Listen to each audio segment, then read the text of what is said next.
Para pejuang Saraya Al-Quds melaporkan bahwa mereka berhasil meledakkan kendaraan militer Israel menggunakan bom barel berkekuatan tinggi yang telah ditanam sebelumnya.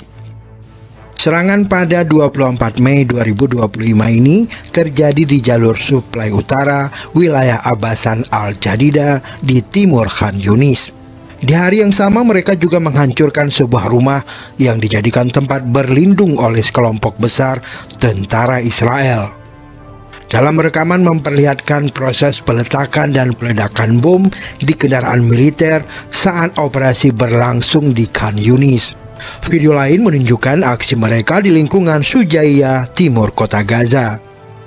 Dalam rekaman tersebut tampak para pejuang menempatkan bahan peledak di beberapa sudut rumah, lalu menyergap tentara Israel yang masuk dengan berjalan kaki.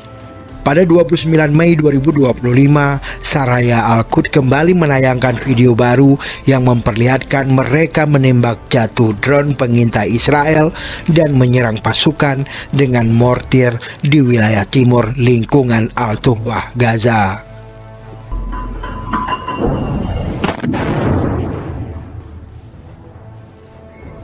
Allahu Akbar.